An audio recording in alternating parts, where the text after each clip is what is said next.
did you guys resist the temptations to go off in a million different directions as startups?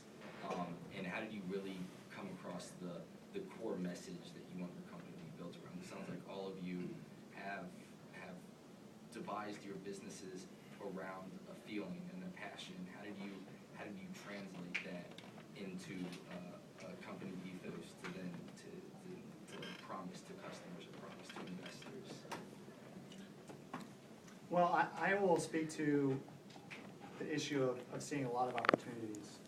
Because when I first started out, I saw all these different things I could do, and I tried to do all of them. But it's really not possible to do everything, you know. And what I really came to was just a decision of, you know, what do I go to bed thinking about, and what do I wake up thinking about? And that's what I really had to decide to stick with. Because it's true, there's so much out there, but, you know, what do you really enjoy? What are you really passionate about? And what do you ultimately think is going to, you know, bring you most fulfillment, most, you know, success in business specifically? And again, that gets back to passion. But for me, because I know I tried a bunch of stuff while doing a bunch of things at the same time, and none of it was good. None of it was great, if you will. So it was just a decision I had to make. Yeah, we took the hedgehog concept out of Good to Great. Good to Great, I'm telling you guys, read it. Where it just says, what are you great at? And that's where we were looking at so many different things, of state contract for end-of-year testing, and just to let you know, that type of what Pearson does, which is an $11 billion company, the amount of people it takes to do that, with the amount of experts in the world that you have to have, the greatest of all time, just to get that contract. It's just not clicking a button and taking a test for a child.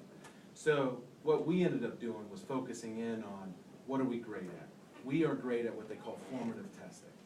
We are the best we are going to be the best in the world at that. Now that'll expand into features that make it better and things that teachers can do. But it took us 3 years to get to that point of a lot of money wasted, a lot of money spent on trying to do other things that I wish I could have that money back today. And I would tell you, if you can find out what your company's going to be great at, don't ever take your eyes off that ball. Don't ever do that. I agree. It's very easy to get, you know, do this. And so for us, we wrote a business plan, we sold it to investors, and it was a conscious effort, a weekly almost, to stay focused on, you know, where we thought we would have success. And in the back of my mind, I always say, well, we really don't know where the big hit's going to come from. It's possible that we think we know, and I always leave that door open. But you know, we just, you know, you've got to pick something, one or two things, and go after it. I would just add that to remember that for every opportunity you pursue, there's opportunity cost, right? So, you know, the more you differentiate, the more distraction there is from the whole things you're doing. So, we got a hand over here. Yeah, there's kind of two parts to this. You can answer one, the other, or both. Can you give us an example of a fear that kept you from launching your startups early, whether that was leaving another job and a guaranteed salary, or also the second part, like an unfounded fear that you had, oh, maybe I won't be able to raise money, maybe I can't actually make money with this, that you found out to not be true once things kind of started going well? I can answer the first question. Where were you at? Go ahead. No, go ahead. I need to think about this one. Well, the first question, go ahead and say that again. It was the fear. What was the big thing that kind of kept you from leaving your previous job to starting a company? In 2004, I had the idea, and I was a teacher, and I pitched it to a company, and they loved the idea, but had 5 other projects going on, and focused on what they do, and I was so afraid to do it because I just didn't have the not financial resources, but I didn't know who the human resources were that could help me make this company. Like you had the smartest guy in the world on this,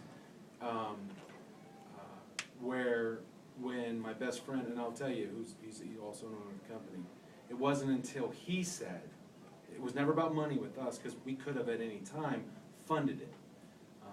It wasn't until he said, I'm willing to do it, and he is about as genius as you can get when it comes to listening to somebody of what you want and then creating what you really wanted.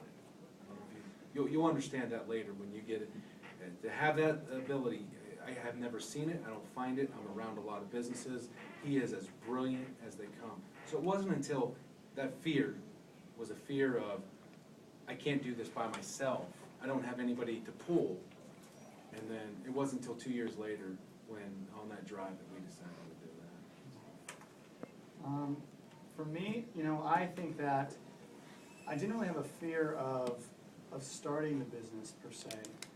I think it was all that I could do to not do it. I think it took everything I could do to not do it full time. And I think that's when you know you're doing the right thing. But as far as fear is concerned, my biggest fear was just failure. And that's something, I don't believe we're supposed to have fear. I believe that we just pursue with reckless abandonment, if you will, for lack of a better term. But I think that's something I have to fight on a daily basis. What if this thing doesn't work? What if it, and you have to just go back to what you are, what you offer, and what you're passionate about, and what your goals are, and look at that instead of looking at the opportunity to fail. Yeah, I think for me, that I believe, I guess, my faith overcomes my fear. And certainly there's fear of failure, fear of what if. But I pray daily, I don't want to live in fear, I want to live in faith. And I think every business that I got involved with, I believed that I could be successful. And so that moved me forward. So I'm not, some people are afraid to approach people, that they're successful, that could be a fear. But for me, I don't have that fear. I believe that, that what I'm doing will be successful. And I believe that that person will believe me, that they'll get into that also for whatever reason. So, which is not to say that I'm not inclined to have fear. I am, and that's why I pray that I can live in faith and not fear. Going off of fear, I kind of wanted to bring up risk-taking, because I feel like being an entrepreneur, you automatically have to be a risk-taker. And I know with our Rbtc 5K competition coming up, student teams have to enter in an idea that they have and share it with investors and share it with other people. And I think a lot of people are kind of afraid, and they're saying that, oh, I don't want to share my idea, I might get let out, and other people might take it. So why do you think that risk-taking is important, and why do you think that sharing your ideas are important, and how does that help you?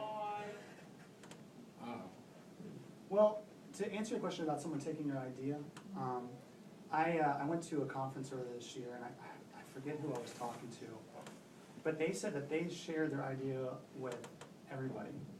They shared their concept with every single person they came in, that would, obviously want to talk to them about it, because they knew that that individual knew that he cared more about the concept of the idea more than that individual, and he cared and knew more. He knew more about what it would take to get it done.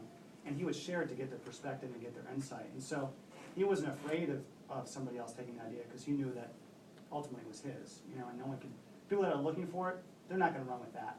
They're not going to. They might try, but ultimately it's not their passion, because they're just looking for something for the quick rise to success, if you will. But I guess if you define risk as the opportunity for great success or great failure, I think every single one of us here, I think you all do it. Just going to college is a risk.